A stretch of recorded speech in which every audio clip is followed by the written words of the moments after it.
ఎంతో కష్టపడి ప్రాణత్యాగాలు చేసి కొట్లాడి రక్తతర్పణ చేసి తలకాయలు పగలగొట్టించుకొని రక్తం చిందించి ప్రాణత్యాగం చేసినటువంటి సాధించినటువంటి మిగులు బడ్జెట్ ఉన్నటువంటి ఈ రాష్ట్రంలో దేహి దేహి అని ఇవాళ ఉద్యమకారులు అయ్యా ఈ పాలకులకి బంగారు పల్లెంలో పెట్టి తెలంగాణ రాష్ట్రాన్ని ఇవ్వటం జరిగింది. వాళ్ళని ఉద్యమకారుల హక్కుల కోసం వాళ్ళ భవిష్యత్తుల కోసం పిల్లలు ప్రాణత్యాగాలు చేసి చనిపోతే ఆ తల్లిదండ్రులు రోడ్డు మీద పడితే వాళ్ళకు పట్టడి మెతుకుల కోసం ఇవాళ మేము ఉద్యమకారులం, మేము ఈ రాష్ట్ర సాధనలో భాగస్వాములు అయినాం, త్యాగాలు చేసినాం అని అడుక్కోవాల్సినటువంటి దుస్థితి ఏర్పడదు. ఇది ఎంత సిగ్గుసేటంటే ఈ పాలకులు నిజంగా బుద్ధి జ్ఞానం గనక ఉంటే ముందు ఈ ఫలాలు అమరవీరుల తల్లిదండ్రులకు అందాలా, ఉద్యమకారులకు అందాలా. కానీ వీళ్ళు ఏం చేస్తున్నారు? భోగభాగ్యాలు అనుభవిస్తున్నారు. ముక్కుసూటిగా రేవంత్ రెడ్డి గారిని ఒకటే మాట అడుగుతున్నాం. నిన్ను ఒక కేసులో జైల్లో పెడితే నీ బిడ్డ పెళ్ళప్పుడు నువ్వు లేనందుకే ఇవాళ నువ్వు 1,00,000 సార్లు మాట్లాడినావు. నా బిడ్డ పెళ్లికి లేకుండా జైల్లో పెట్టారు, నా బిడ్డ పెళ్లి ఎవరు చేయాలని అడిగినావు రేవంత్ రెడ్డి గారు. మరి ఇవాళ ఈ రాష్ట్రం కోసం నీ సీఎం పదవి కోసం పిల్లలు ప్రాణత్యాగం చేశారు. ఆ తండ్రి రోడ్డు మీద పడ్డారు. వాళ్ళకి అన్నం ఎవరు పెట్టాలి? వాళ్ళకి నీడెవరు ఇవ్వాలి? ఒక్కసారి నువ్వు గుండె మీద చేసుకొని ఆలోచించాలని చెప్పి ఈ రాష్ట్ర ముఖ్యమంత్రిగా ఉన్నటువంటి రేవంత్ రెడ్డి గారిని అడుగుతున్నాం. తెలంగాణ ఉద్యమకారుల తరఫున నువ్వు ఇన్ని భోగభాగ్యాలు అనుభవిస్తున్నావు, నీకు ఎట్లొచ్చింది ఈ పదవి? వాళ్ళు త్యాగాలు చేస్తే వచ్చింది. మరి వాళ్ళ బ్రతుకులు ఎవరు చూడాలి? వాళ్ళకు భద్రత ఎవరు కల్పించాలి? ఈ పాలకులే కల్పించాలి. ఆ సోయి లేదు వీళ్ళకి. ఎంతసేపు ఉన్నా మూసీ సుందరీకరణ పట్టణాన్ని హైదరాబాద్ని గ్రీన్ సిటీ చేయాలా, లేకపోతే అందాల పోటీలు పెట్టాలా, లేకపోతే అప్పులు తీసుకురావాలి, ఏదో ప్రాజెక్టు పేరు, ఏదో హైవేలు, వాటి కోసం కాదు ఈ రాష్ట్రాన్ని సాధించింది. ప్రాణత్యాగాలు చేసి రాష్ట్ర సాధనలో బలైంది దీనికోసం కాదు. ముఖ్యమంత్రి గారు, కాంగ్రెస్ పార్టీ, మీరు వారి త్యాగాలను గుర్తించి ఈ మరణాలని మేమే ఆఫ్ చేసినాం అని చెప్పని కేంద్ర కాంగ్రెస్ పార్టీ చెప్పుకునేది. కేసీఆర్ సృష్టించినటువంటి ఈ తెలంగాణ ఉద్యమంలో భాగంగా మరణాలు జరుగుతుంటే పిల్లలు పిట్టలు రాలిపోయినట్టు రాలిపోతున్నారని చెప్పని సోనియా గాంధీ చెల్లించి ఈ రాష్ట్రాన్ని ఇచ్చింది అని చెప్పని మీరు చెప్తున్నారే, మరి ఆ ఫలాలు ఎవరికి అందాలా? మీరు ఎవరికి అందిస్తున్నారు? రేవంత్ రెడ్డి గారు మీ కోటరీకి అందిస్తున్నారు, మీ బంధువులకు అందిస్తున్నారు, లేదా ఏసీలో కూర్చొని రాజకీయాలు చేసేటువంటి రాజకీయ నాయకులు కాంట్రాక్టర్లు అనుభవిస్తున్నారు. వాళ్ళు కాదు కదా తెలంగాణ రాష్ట్ర సాధనలో భాగస్వాములు అయింది, వాళ్ళు కాదు కదా రక్తతర్పణ చేసింది, వాళ్ళు కాదు కదా పార్లమెంటు భవనం ముందు ఊరేసుకుంది. కాంగ్రెస్ పాలకులారా, ముఖ్యంగా మీరిచ్చిన హామీలు నమ్మి తెలంగాణ ప్రజానీకం గంపగుత్తగా ఓట్లు మీకేశారు. అందువల్ల మీరు అధికారంలోకి వచ్చారు. మీరు ఇవాళ ఆ పవర్ని ఎంజాయ్ చేస్తూ మీరు ఆ కుర్చీలో కూర్చొని మీరు మొత్తం మర్చిపోతున్నారు. ఒక్కసారి కనుక మళ్ళీ తెలంగాణ ఉద్యమకారులు కానీ, నిరుద్యోగులు కానీ, మేధావులు కానీ, అమరవీరుల తల్లిదండ్రులు కూడా ఒక నిర్ణయం కనుక తీసుకుంటే దానికి అనుభవించాల్సిందే కాంగ్రెస్ పార్టీ మాత్రమే. ఈ ఫలాలు అందుకోవాల్సిందే ఉద్యమకారులు, అమరవీరుల తల్లిదండ్రులు. వాస్తవంగా ఇవి ఎవరికి దక్కాలి? మీరే చెప్పండి. ఎవరికి దక్కాలా? కష్టపడ్డ వాళ్ళకి, త్యాగాలు చేసిన వాళ్ళకి దక్కాలా? కానీ ఎవరు అనుభవిస్తున్నారు? మీకేం హక్కు ఉంది?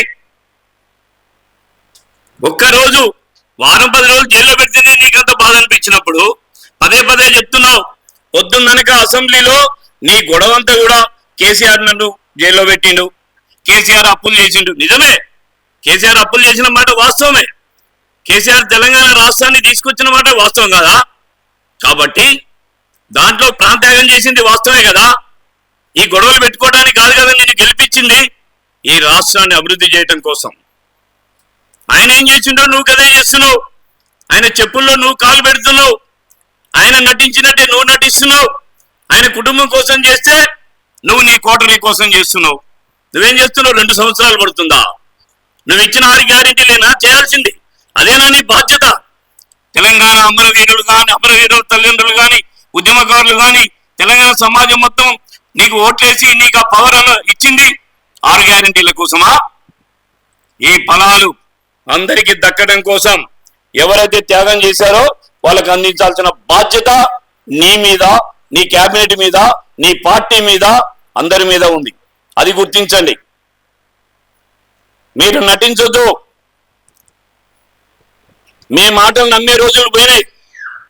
ఉద్యమకారులందరూ కూడా సమసిద్ధులయ్యారు.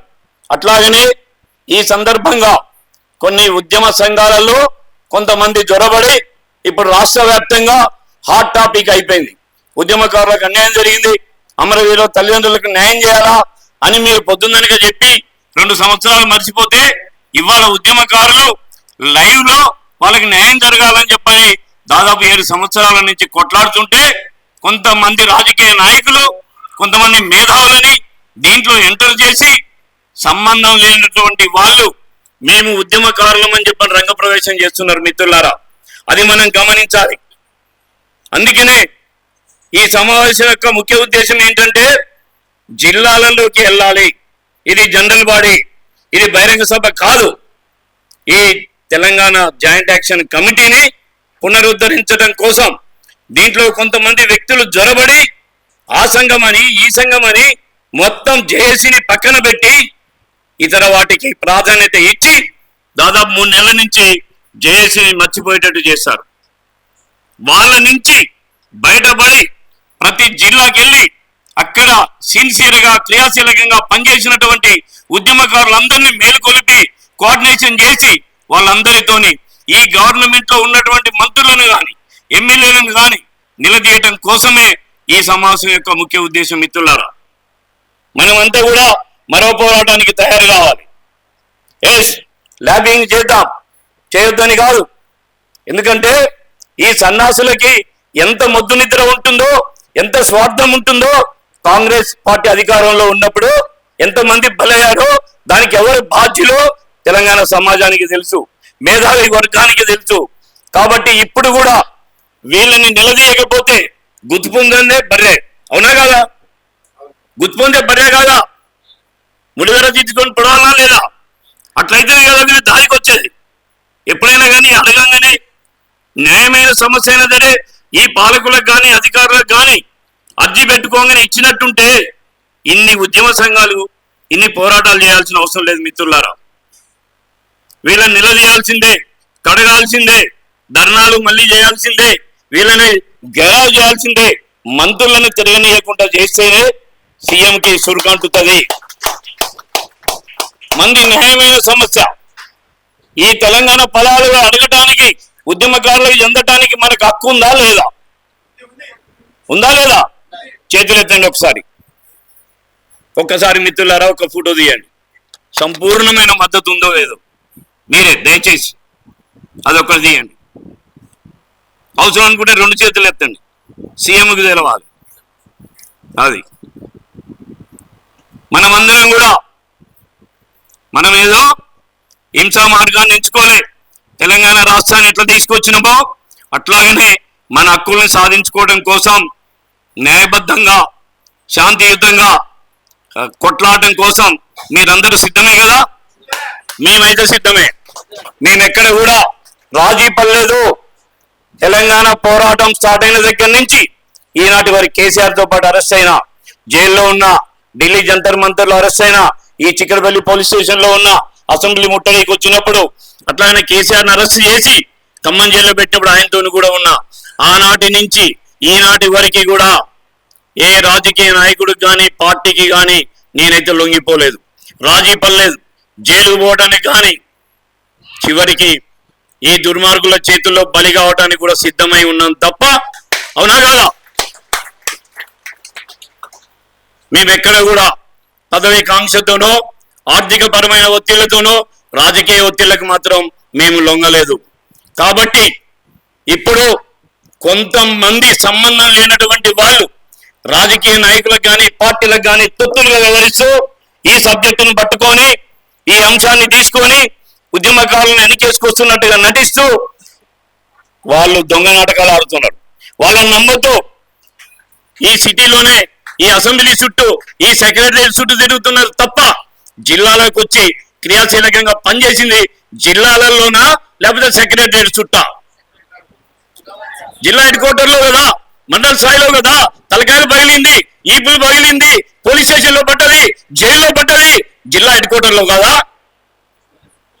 మరి సోయలేనటువంటి వీళ్ళు మేమేదో ఉద్యమకారులమని ఇదే సుందర విజ్ఞాన కేంద్రంలో గొప్పలు చెప్పుకుంటున్నారు, జేఏసీలు వేస్తున్నారు.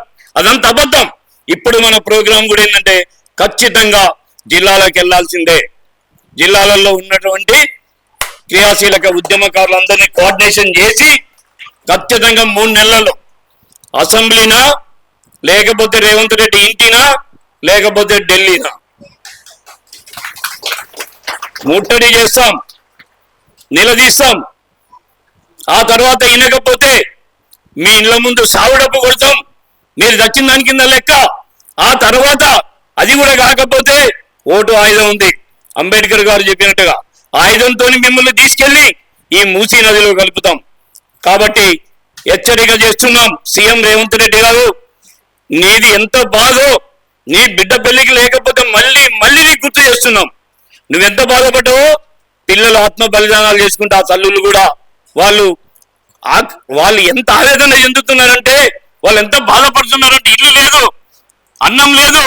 కాబట్టి నువ్వు సోయేసుకో, నీకు ఎట్లా నిద్ర పడుతుంది? వాళ్ళ త్యాగాల వల్ల వచ్చినటువంటి సీఎం కుర్చీనిది. కాబట్టి నువ్వు మర్చిపోవద్దు బిడ్డ.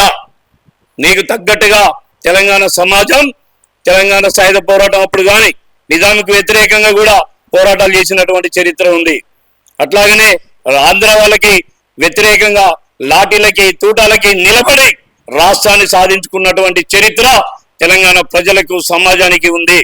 ఆ అనుభవంతోనే మా హక్కుని మేము సాధించుకోవడానికి మేము మానసికంగా సిద్ధమై ఉన్నాం. కాబట్టి ఖచ్చితంగా ఉద్యమకారులకి మీరు ఇచ్చిన హామీలు ఏమంటున్నాను తప్ప మీ ఎమ్మెల్సీలో మీ ఎంపీలో మీ కార్పొరేషన్లో మీ సీఎం కూర్చో మాకు కావాలని అడగట్లేదు. దుర్మార్గపు ఆలోచనలు మీకు చెయ్యట్లేదు. మీకు ఎన్నన్నా ఉండని, కానీ వీళ్ళకి న్యాయం జరగాలి. మీరు ఇచ్చిన హామీలు చేయండి అని చెప్పని మేము ఈ వేదిక నుంచి డిమాండ్ చేస్తున్నాం. ఖచ్చితంగా మేము గ్రామాలలోకి తల్లుతున్నాం, జిల్లాలలో ఉన్నటువంటి వాళ్ళందరినీ కూడా కోఆర్డినేషన్ చేస్తున్నాం. తెలంగాణ ఉద్యమకారుల జాయింట్ యాక్షన్ కమిటీ ఎవరు బెదిరించినా బెదిరిపోదు, ఖచ్చితంగా నిలబడుతుంది. ఈ డిమాండ్లను సాధించేంత వరకు మేము నిలబడతామని హామీ ఇస్తూ ఈ అవకాశం ఇచ్చినటువంటి పెద్దలందరికీ కూడా ధన్యవాదాలు తెలియజేస్తూ మీ అందరికీ విలేకరులకి పెద్దలకి అందరికీ కూడా తెలంగాణ ఉద్యమంలో తెలియజేస్తూ నేను సెలవు తీసుకుంటున్నాను. జై తెలంగాణ. థ్యాంక్ యూ మిత్రులు.